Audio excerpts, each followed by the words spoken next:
মানুষের মধ্যে একটা প্যানিক কাজ করছে, এটা করতে দেওয়া যাবে না। তেল আগে সাপ্লাই হতো, এখনো তাই হচ্ছে, তার চেয়ে বেশি হচ্ছে। কিছু কালোবাজারি এটাকে নষ্ট করে দিচ্ছে। তারা অতিরিক্ত তেল নিয়ে কালোবাজারে বিক্রি করছে এবং সরকারের ভাবমূর্তি ক্ষতি করার চেষ্টা করছে। আমরা একটা গণতান্ত্রিক সরকার পেয়েছি, এখন দেশ গড়ার সময়, নেশন বিল্ডিং এর সময়। এবং আপনারা দেখতে পাচ্ছেন 1 মাস রোজার সময়, এই কথাগুলো বলা দরকার। পুরো 1 মাস রোজার সময় দিনরাত সবাই কষ্ট করেছে সরকার থেকে। দ্রব্যমূল্য স্থিতিশীল ছিল।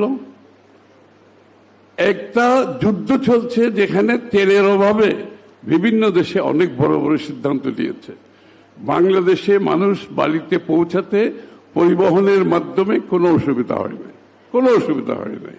অপটিক্যাল ব্রাইটেনার, কালার গার্ড এবং জার্ড লক সমৃদ্ধ অ্যাডভান্স ফর্মুলায় এলো নতুন রে ডিটারজেন্ট পাউডার। প্রত্যেকটা ঈদের আগে গার্মেন্টস শ্রমিকদের দাবি দাওয়া নিয়ে রাস্তা উত্তপ্ত হয়, ভাঙচুর হয় ফ্যাক্টরি।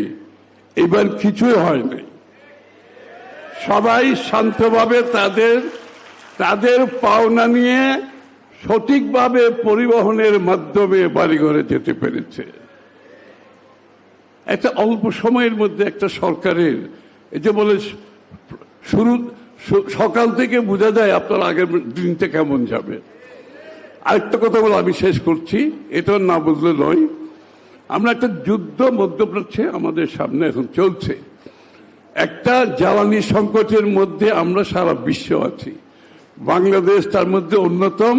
কারণ আমাদের সোর্সটা হচ্ছে মধ্যপ্রাচ্য থেকে সব আসে, সেটা বন্ধ হয়ে গেছে।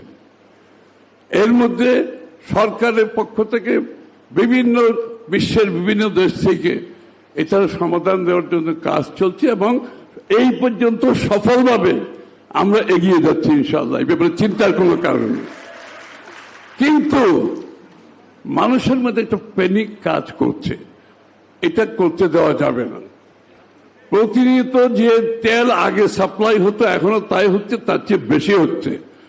কিন্তু কিছু কালোবাজারি এটাকে নষ্ট করে দিচ্ছে। তারা অতিরিক্ত তেল নিয়ে কালোবাজারে বিক্রি করছে এবং সরকারের ভাবমূর্তি ক্ষতি করার চেষ্টা করছে। আমি এই কথাটা এই জন্য বলছি, আপনারা সচেষ্ট থাকতে হবে যার যার জায়গা থেকে। যারা নির্বাচিত প্রতিনিধি তাদেরকে সজাগ থাকতে হবে। এটা অত্যন্ত গুরুত্বপূর্ণ। এবং সরকারের পক্ষ থেকে যে আজ পর্যন্ত কিন্তু কোনো ধরনের রেশন দেওয়া হচ্ছে না এখন, এবং আমরা কিন্তু এখনো কোনো কৃচ্ছতা সাধনের কথা বলবো না, বলি নাই সরকারের পক্ষ থেকে। কিন্তু একটা কথা আমাদের মনে রাখতে হবে, আমাদেরকে কৃচ্ছতা সাধন করতে হবে, সরকারকে সহযোগিতা করতে হবে, সংযম থাকতে হবে। আমরা সবাই মিলে এটা সমাধান দিতে হবে, সরকার একা দিতে পারবে না। এই কথাগুলো জনগণের কাছে পৌঁছে দিতে হবে। সবাইকে ধন্যবাদ।